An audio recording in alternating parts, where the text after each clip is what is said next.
নমস্কার দর্শক বন্ধুরা, আমি প্রতিমা কুকিং উইথ প্রতিমা চ্যানেলে তোমাদের সবাইকে আবারও একবার আন্তরিকভাবে সুস্বাগতম।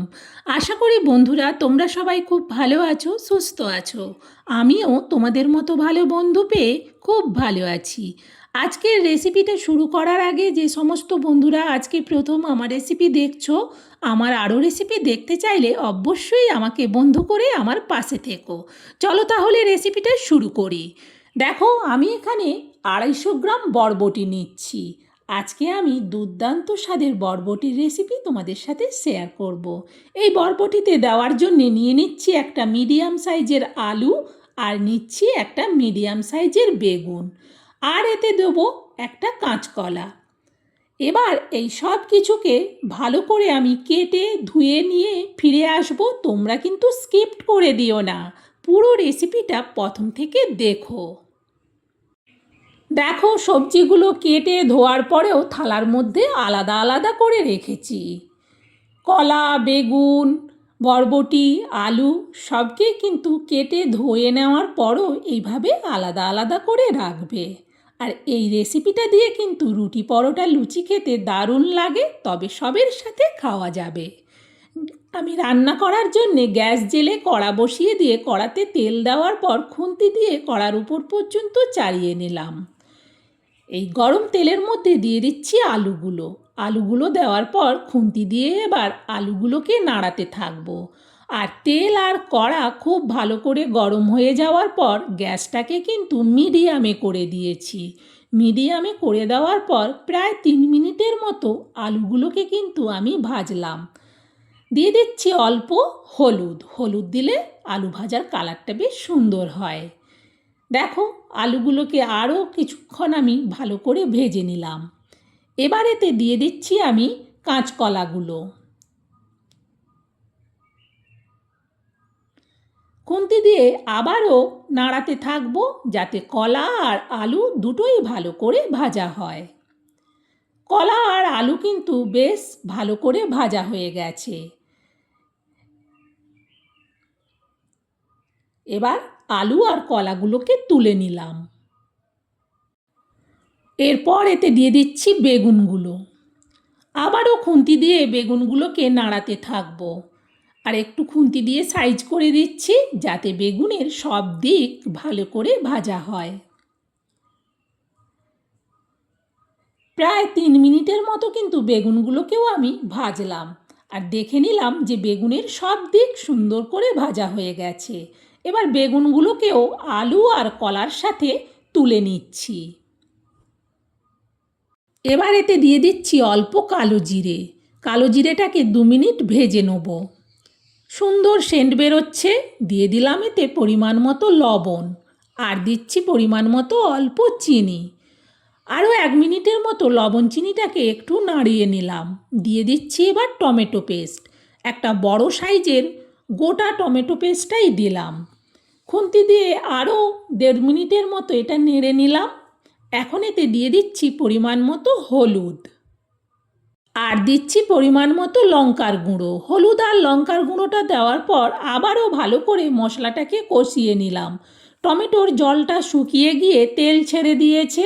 এবারেতে দিয়ে দিচ্ছি বরবটিগুলো। খুন্তি দিয়ে এবার বরবটিগুলো মশলার সাথে নাড়াতে থাকবো।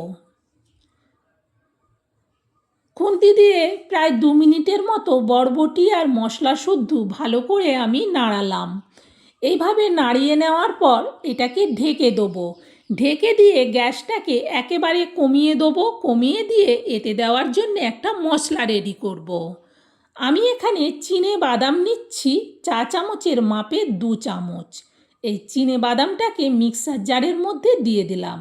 দিয়ে দিচ্ছি 4 মগজ 4 চামচের মাপে 1 চামচ, আর দেব সাদা তিল 4 চামচের মাপে 2 চামচ।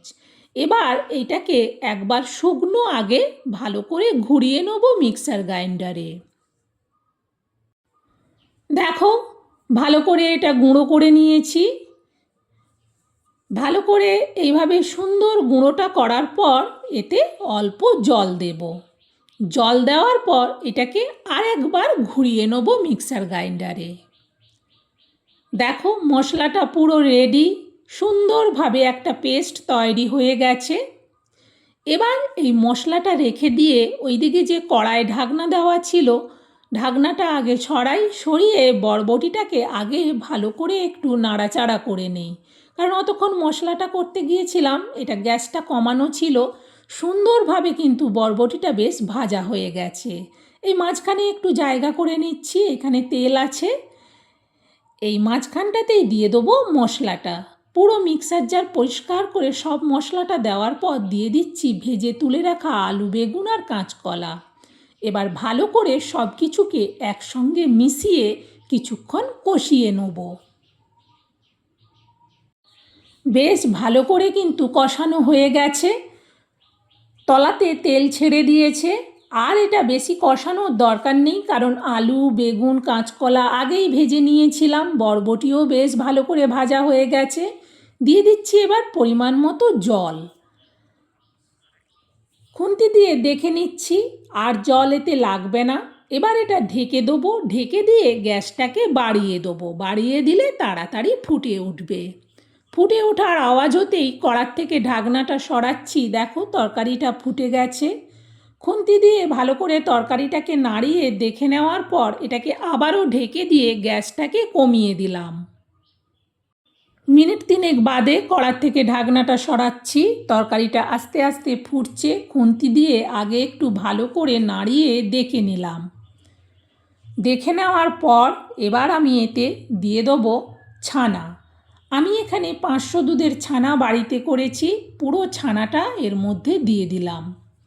ছানাটা দেওয়ার পর ভালো করে খুন্তি দিয়ে একটু নাড়িয়ে তরকারিটার মধ্যে মিশিয়ে নিলাম। মিশিয়ে নেওয়ার পর এটা আবারও ঢেকে দেবো, গ্যাসটা কিন্তু কমানোই থাকবে। আবারও মিনিট 3 বাদে কড়ার থেকে আমি ঢাকনাটা সরাচ্ছি, দেখো তরকারিটা আস্তে আস্তে ফুটছে। খুন্তি দিয়ে ভালো করে একবার নাড়িয়ে আগে দেখে নিচ্ছি। সুন্দরভাবে সব কিছু কিন্তু সেদ্ধ হয়ে গেছে। আর এইভাবে একটু ঝোল ভাব এখন মনে হচ্ছে, কিন্তু এটা যখন নাবিয়ে রেখে দেবো তখন কিন্তু এই ঝোলটা আর এতটা থাকবে না। চলো তরকারিটা এবার নাবিয়ে নিই। এই বড় স্টিলের জায়গাটার মধ্যে পুরো তরকারিটা আমি ঢেলে নিচ্ছি। সত্যি বলছি বন্ধুরা, এই রেসিপিটা এতটা টেস্টি হয়, এটা রুটি, পরোটা, লুচি, ভাত, মুড়ি সবের সাথে দারুণ লাগবে। নিরামিষের দিনে এরকম একটা রেসিপি থাকলে আমিষ আর কোনো দিন খেতেই ইচ্ছে করবে না। বন্ধুরা, আমার এই দুর্দান্ত স্বাদের বরবটির রেসিপিটা তোমাদের কেমন লাগলো সেটা অবশ্যই কমেন্টে জানিও। ভালো লাগলে একটা লাইক দিও আর রেসিপিটা শেয়ার করে দিও, যাতে এইভাবে দুর্দান্ত স্বাদের বরবটির রেসিপিটা সবাই বাড়িতে বানিয়ে নিতে পারে। বন্ধুরা, আজকের মতো রেসিপি শেষ, আবার অন্য দিন অন্য রেসিপিতে দেখা হবে। সবাই সুস্থ থেকো, টাটা।